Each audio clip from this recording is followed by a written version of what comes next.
Hello, my name's Hazel and I'm 23 years old. I just lost the one most important person in my life, and my sister made everything worse for me by trying to throw me out of my own home. Today, I want to tell you about how I worked around it and put my entitled sister in her place. Let me start by telling you a little about my family. My dad, Ralph, was a single father for as long as I can remember. My mom died a few short months after I was born because of some complications after birth. My dad had been my best friend and the only person I was closest to. I have an older sister, Kayla, too. Kayla and I never really got along. Kayla became very hard to handle after my mom passed away. She became a rebel and rarely ever thought of anyone but herself. My dad used to let her off the hook solely because he felt guilty that she didn't have her mother by her side. While I understood that losing a parent that you grew up with for 5 years can be heartbreaking and brain-altering, I still didn't think it justified her treating me like I was trash growing up. I guess somewhere in her heart, she blamed me for the loss of our mother. It was a guilt that ate me up every time, which is why I let Kayla get away with all the mean things she did to me as well. Dad put her in therapy when he found out that Kayla was bullying me. But Kayla refused to go to therapy after a few sessions, and that was the end of it. Eventually, Kayla had to go off to college, and when she left, she never looked back at us. In a way, it was a relief for me. I never had to deal with Kayla and her bullying. Dad and I only got closer because of how much time we got to spend. Kayla would call us sometimes, but it was only to ask Dad for money. Before Dad could even pass the phone to me, she would hang up. That was pretty much the extent of our relationship by that point. Kayla was only there so she could get money from Dad. I found out through social media that the reason she needed so much money was because she was always out partying. Because of all the partying, Kayla ended up not being able to attend her classes. She was then forced to stay back a year and redo it. I don't know how she managed to graduate college, but I'm sure Dad had a stern talking to her about it, and I know it involved him cutting her off financially. Kayla barely ever called after that. Anyway, I also moved out to go to college, and while I missed Dad a lot, I still had a great time at college. Then, during my final year, I got a call from Dad. Now, don't get me wrong, I called my dad every single day, but only at night when both of us were done with our days. This call from Dad happened in the middle of the day, and I immediately knew something was wrong. Dad asked me to meet him that day because he needed to tell Kayla and me something. I dropped everything that I was doing and rushed over to Dad's place. I couldn't get my heart to stop racing, but I tried to remain calm for Dad's sake. I texted Kayla to see if she was on her way too, but she told me that she had better things to do than meet Dad, so she was partying. I rolled my eyes at her and tried my best to get all the bad thoughts about Dad's request to meet so urgently out of my head. When Dad opened the door, he looked tired. I greeted him with a hug and stepped into the house. "Hey, Dad." "Hi, sweetie. How you doing?" "Well, college is tough, but that's what I signed up for, so I'm just getting through it. What about you? How are you? Why the sudden call to come here?" "I have some news to share with you too. Speaking of which, where's your sister?" "I texted her when I got here, and she told me that she can't come because she's at a party right now." "Oh, she didn't think that it was kind of alarming that you called us out of the blue and insisted on us coming over." "It's okay then. You could pass the message on to her." "Tell me, please. I know I look calm on the outside, but on the inside, I'm freaking out." "Okay. I've been having these pains in my abdomen for a long while now, but I never got it checked out because I just thought that it was gas or something." "Uh-huh. Well, a few days ago, the pain got really bad, so I drove myself down to the hospital and I got myself admitted there. They ran a lot of tests on me and finally what? They found a tumor on my pancreas. What? But it's not that bad. A simple surgery could take it out, and after some time for recovery, you'll be fine. Well, the surgery will be happening anyway, but they ran some tests on the tumor, and well, it's cancer. What? Please tell me you're joking. Sweetie, I would never joke about something like this. Have they mentioned what stage you're at? I'm already at stage 3. They can prolong my life just a little more, but there's not much hope for me. That can't be! Oh my God! Look, I know this is hard for you to take in, but I want you to know that you and your sister are the best things that have ever happened to me. You guys have made my life complete, and seeing you two blossom into wonderful women has been a pleasure. I don't know if that's true about Kayla, but sure. Sweetie, be nice. I know you're hurting on the inside, but we'll get through this, okay? Yeah, I'll move in here and I'll commute to college. What? No, there's no need for that. Dad, you're going to need someone to take care of you, so let me do that. You don't have to spend your prime years at college taking care of me. Dad, I only have 1 semester left and I'm not losing anything by taking care of you. I want to be able to spend as much time as I can with you, okay? I'm not taking no for an answer. All right. Thank you so much, sweetie. I kept a smile on my face while I was with Dad that day, but I broke down hard when I got back to my dorm. I couldn't imagine my life without Dad. I texted Kayla about what Dad told me, and she never responded to me. I didn't pay much attention to that anyway because I had to move all my things back into Dad's place. The next few months were rough. Dad's health rapidly deteriorated. Dad opted to get chemotherapy just in case there was a chance of getting rid of the cancer. I did my best to balance taking care of Dad and studying for college. I somehow managed to get through college, and let me tell you, my dad was the proudest dad I have ever seen at my graduation. Kayla barely ever visited. She would only ever come over to ask Dad for money. She never asked him how he was doing or if he needed any help. Whenever she came over too, she only stayed for 15 minutes at best before hurrying off to some party. I confronted her about her trashy behavior, and she told me to shut my mouth and mind my business. I could see her behavior was affecting Dad, but he never said a word. That only made me angrier, so I would be passive-aggressive whenever Kayla came over. One day, Kayla came over after not visiting him for 2 months. Oh, you finally came to visit Dad. Did the party you had to attend get cancelled? Shut up, Hazel. Girls, be nice to each other. But she never comes to visit you. It's okay. She's here now, and that's all that matters. Yeah, Dad's right. Leave me alone. Be glad that I came here to begin with. You must be here for a reason. You only ever come here when you need something. Hazel, that's enough. Your sister hardly does that. Last time she came here, she asked you for $300 so she could go to some party. Just drop it, Hazel. Anyway, how you doing, Dad? Chemotherapy is awful, but other than that, I'm doing okay. Okay, well, I needed to tell you something. Surprise, surprise. Can you just let me speak? What is going on, Kayla? I'm pregnant. What? Since when? I missed my period last month and this month too, so I took a pregnancy test and it was positive.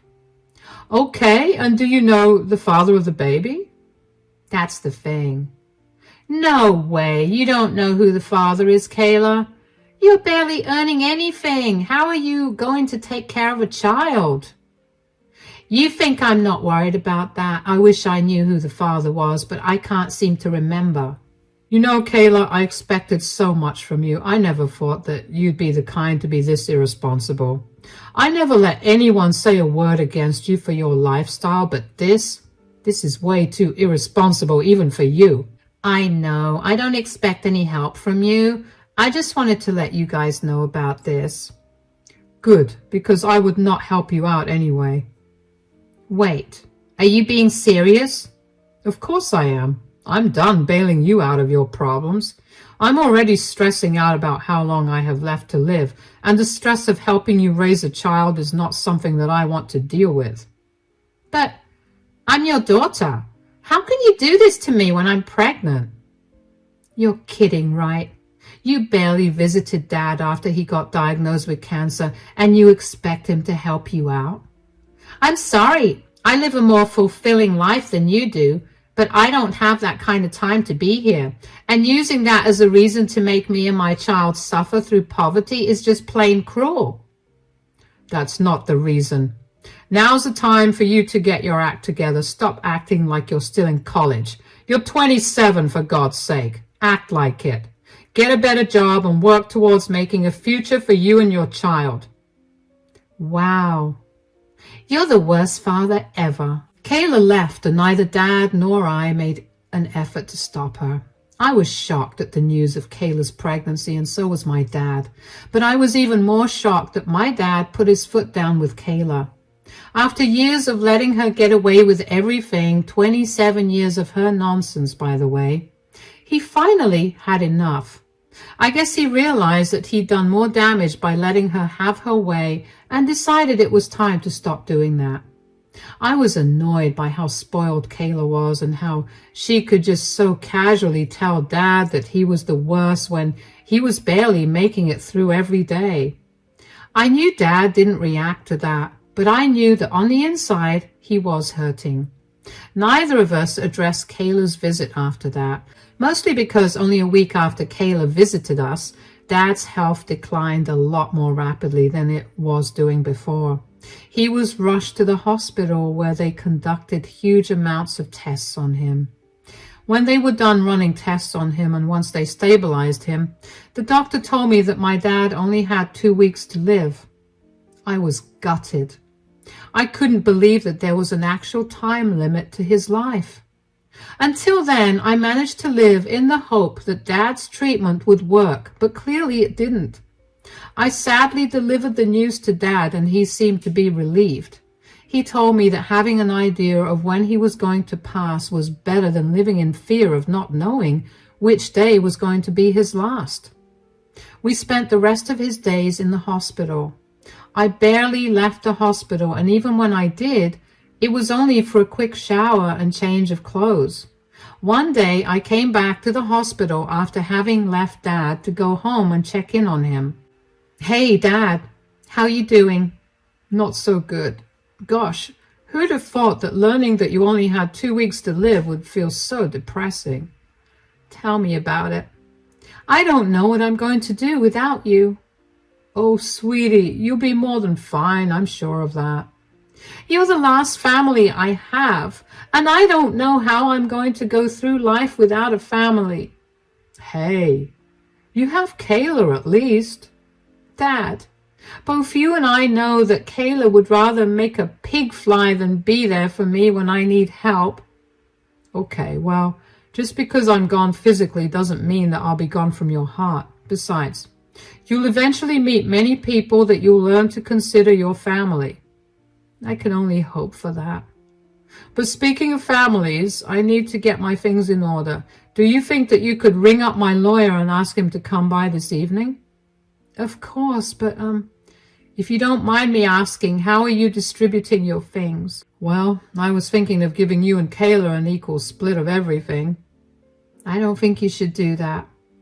Sweetie, I know you and Kayla are like chalk and cheese, but Kayla is still my daughter and I have to be fair towards... No, that's not what I meant, Dad. I meant that you should give Kayla everything, excluding all the things that have no monetary value like our photo albums and stuff. Those are the only things I want.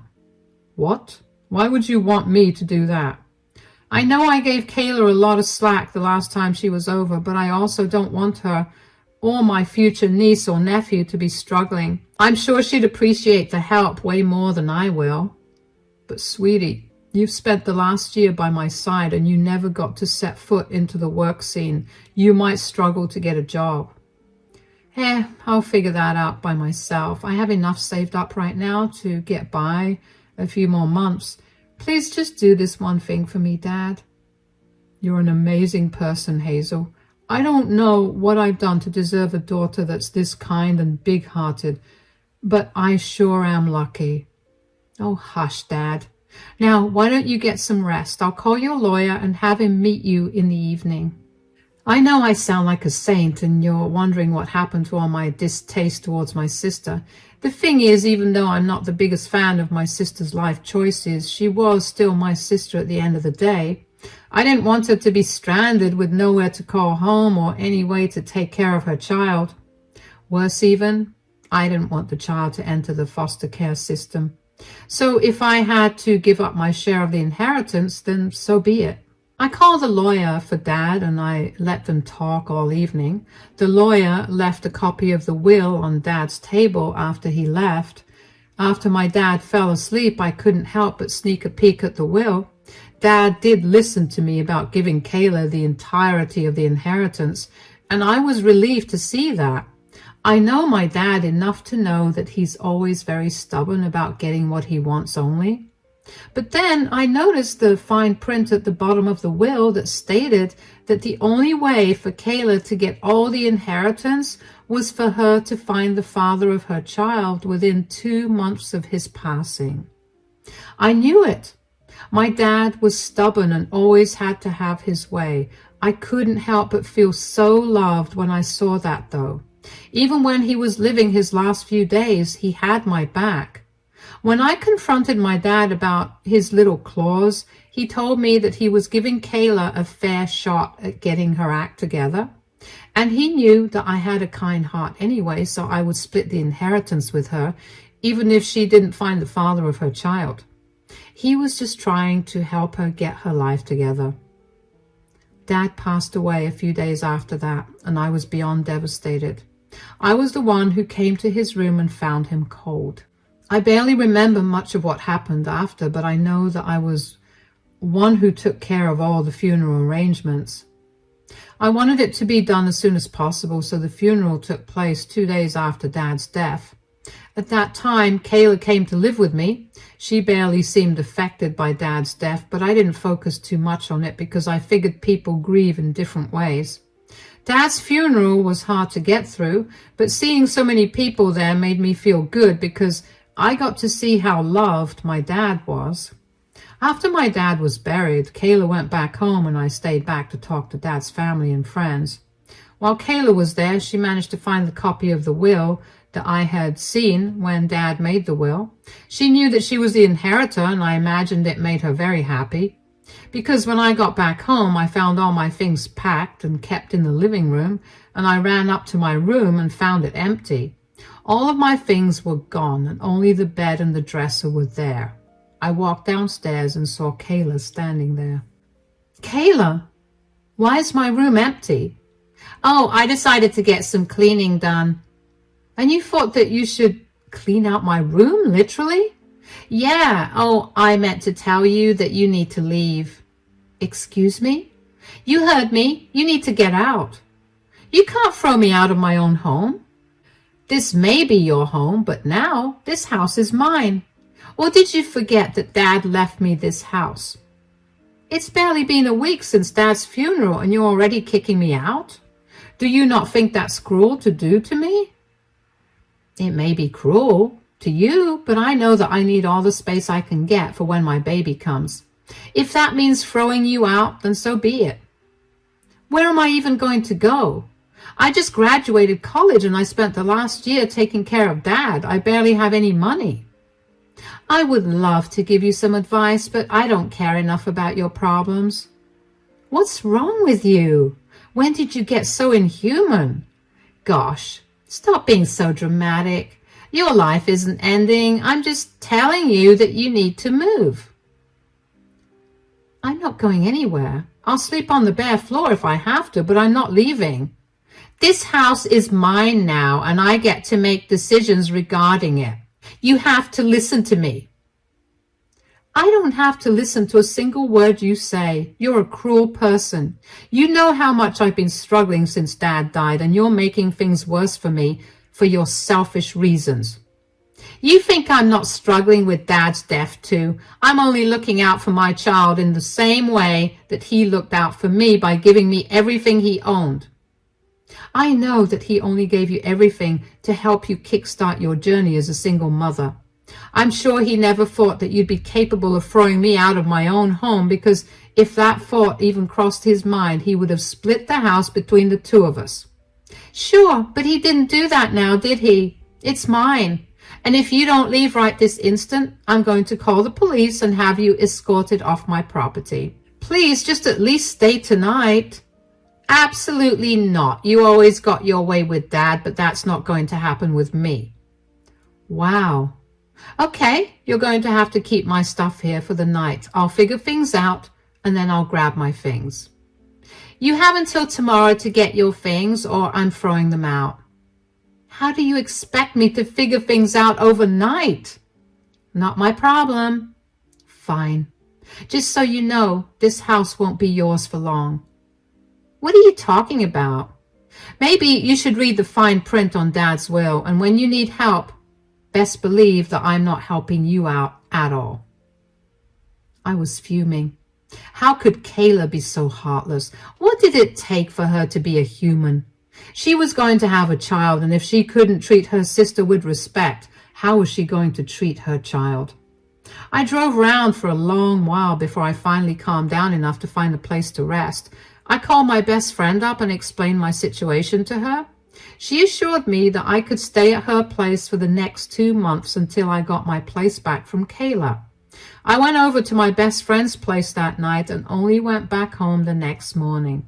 When I got there, I heard Kayla running down the stairs just as I was picking up the last bag that I needed to load into my car. Before you make a fuss, I just came back to get my things. No, wait. What do you want? I'm so sorry, I didn't mean it when I said that I wanted you to leave. Why the sudden change of heart?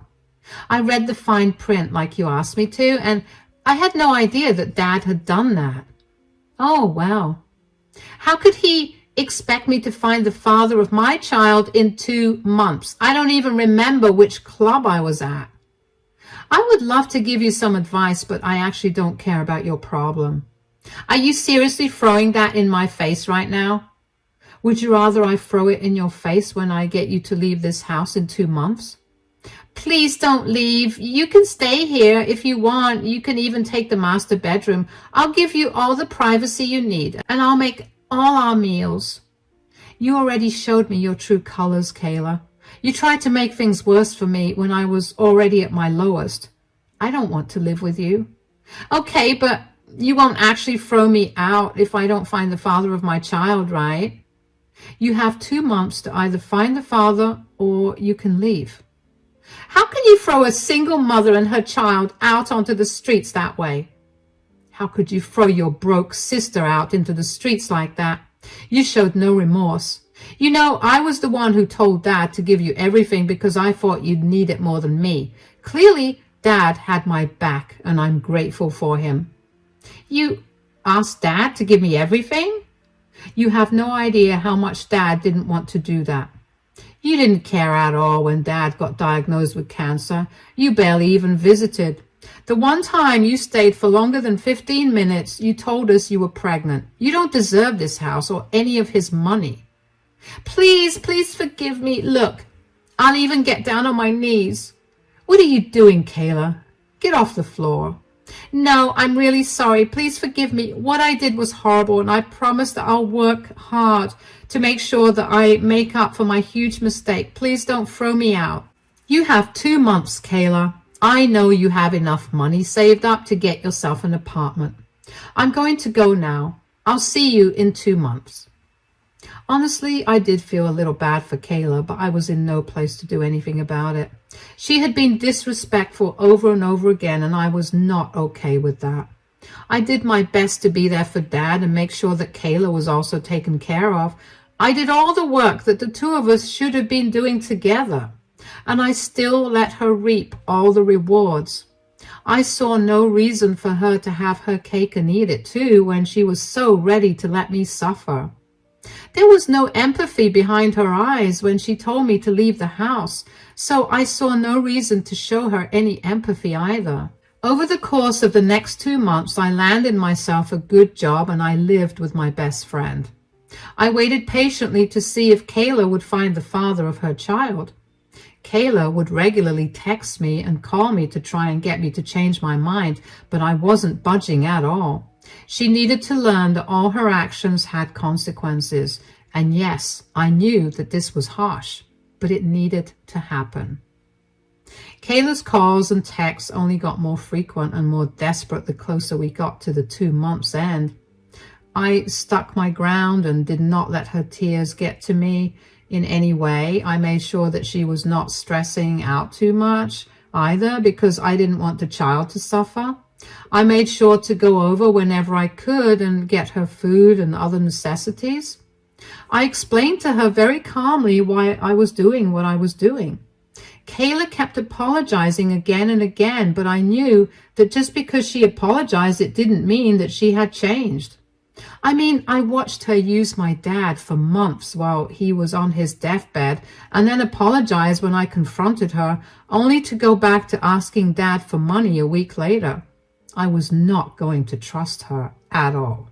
Eventually, the 2 months got over and I asked Kayla to move out. I contacted Dad's lawyer, who was the executor of his will, and provided him with all the proof of Kayla's inability to find her child's father. I was granted all of my dad's assets, including the house. Kayla called me every name under the sun for ruining her life. She cried and begged me again, but I didn't change my mind. But this time I did get a little soft and I told her that I would help pay for an apartment for her. I found her an apartment and paid for the deposit and the 1 year's rent as well. I told her that she had a year to get her life together and take care of her child. I didn't want anything more to do with her. Kayla called me a selfish, insensitive person and told me that I was a horrible person for throwing her out onto the streets. I reminded her that she now had a roof over her head. She just had to stop relying on others to pay for her things. Kayla moved into her apartment and still never stopped calling me all kinds of names, so I blocked her and moved on with my life. I am a little sad that I'll probably never get to meet my niece, nephew, but I do hope that I helped make their life a little easier by providing for Kayla. As for how I'm doing right now, I'm still struggling with the loss of my dad. But the days are getting a little easier to get through, so that's a good thing. It'll be a while before colors look as bright as they did before for me, but I know that I'm strong enough to get through that. Thank you for listening to my story.